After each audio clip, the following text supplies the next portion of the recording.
What's up, guys? Wasp here.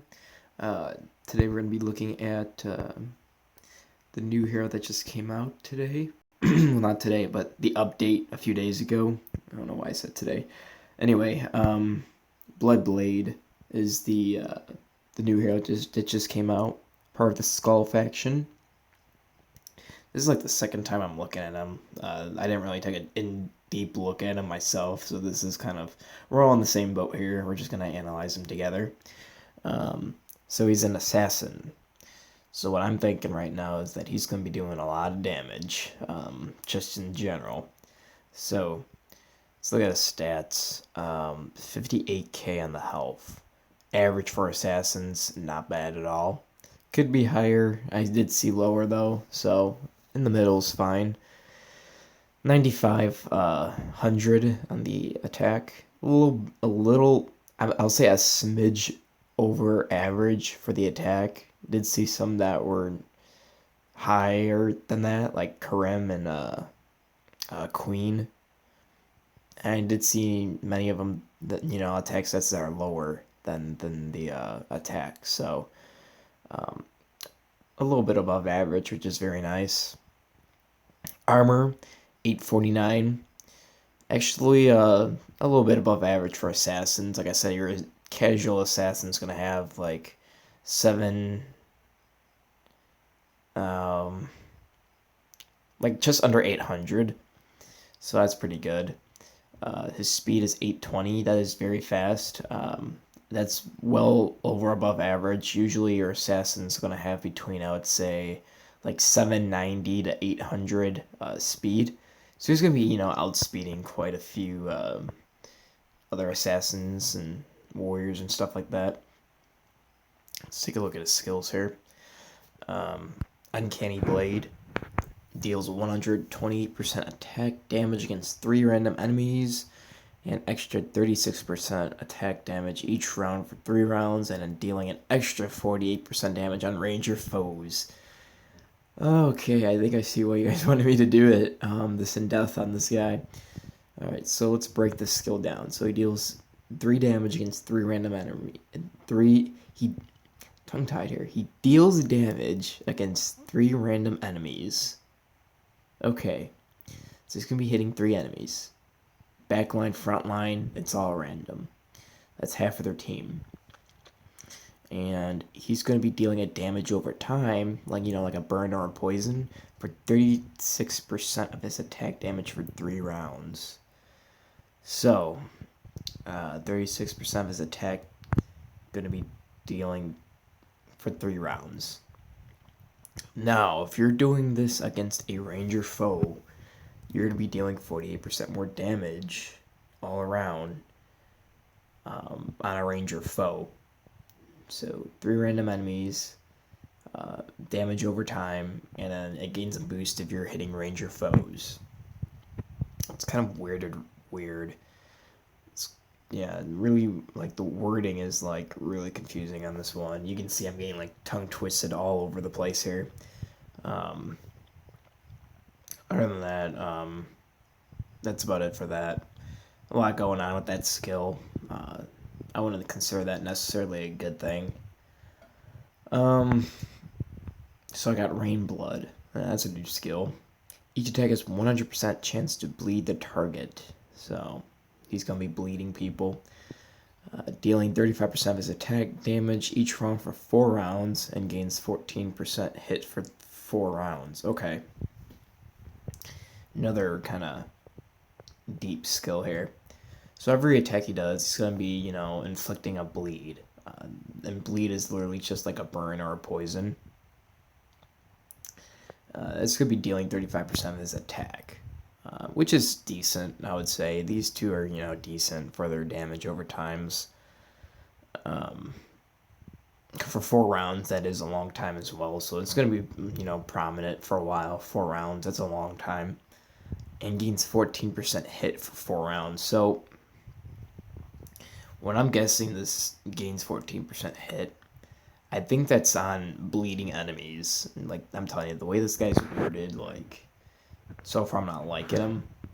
But he's going to be dealing, every attack, he's going to do a big hit, and then there's going to be like kind of like an aftermath, I guess you could say, of it afterwards for each attack. So he's going to be shelling out quite a bit of damage. Corner chart. Okay, so this looks like a stat boosting skill here. Increases hit by 25%. That is a huge amount. Attack by 25%. That's a decent amount. Armor break by 28%. That's a huge amount. Dealing extra 50% damage on bleed foes. Okay, this skill gives way too many stats. This skill gives a lot of stats. Hit, attack, armor break, 50% extra damage on bleed foes, which is going to be literally everyone because he's going to be making everyone bleed with his rain blood. So basically, we don't have to worry about not hitting a non-bleeding foe. So basically, he just gains a flat-out extra 50% damage right off the bat. He's going to be, not missing, so he's going to be guaranteed to get this bleed off with this 25% hit. Attack by 25% bonus. Just, hey, here's a. I think they're just designing this guy just to, like give him all this free crap, but make him like extremely hard to use. And then he gains armor break on top of that. Like, this is a very good skill. Like, very good skill. Life drain. Gains oneself. Okay, oneself, like. It should, like. I don't get it. They should just, gains HP for each killed enemy hero. Gains oneself HP for each killed enemy. Okay. 120% of his attack is going to be restored to him in health for each hero that dies on their team.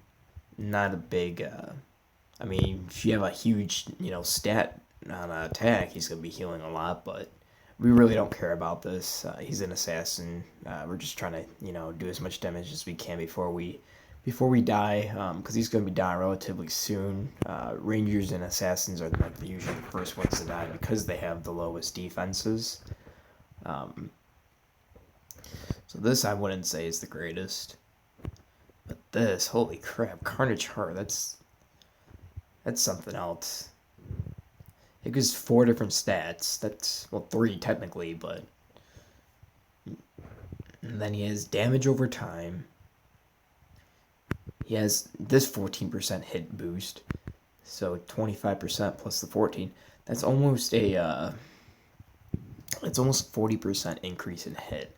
So you're not going to be missing at all with this guy. 40, that's 39%, but let's just say 40 for the sake of simplicity. 40% extra, accuracy is a huge amount. That's crazy. And the armor break and the, attack boost, they go hand in hand together. It's like bread and butter together. And then 50% extra damage on bleed foes. So they're going to be taking damage over time from the bleed. Plus, he's going to be doing extra damage against those bleeding foes. It's just crazy. This guy is nuts. He is kind of hard to use, though, I think, in my opinion. Just because of how, complex these two can be. Like the Uncanny Blade. No, but this guy's insane, though. I personally would not use him just because of the fact... just because of the fact that he's new. I mean, maybe later down the road, I'll use him if I ever do get him. But I just don't know any synergies with this guy. I mean, just because of the fact he's so new. I mean, let's take a look. So he bleeds people. So let's see if there's anyone here that can. I can't even think of it. I mean, maybe Bade, armor break. Yeah, no. Yeah, I wouldn't use him until we gain more knowledge of him and I see more in teams. Someone maybe comes up with a strategy with them. Let's take a look at his normal form. Okay, so he gains all 4 skills still. Obviously, they're a little bit toned down more, but it's not like he's going to be, like a Starlight that's a 5-star and only has 3 skills. So he's going to have his full, skill set, which is very nice. But, I personally wouldn't, well, you guys might, but this is just an opinion. I wouldn't use him for now. I don't even think I have. Yeah, I don't even have them. Other than that, guys, that's Bloodblade for you. If you guys got any questions or requests, just let me know. See you guys later.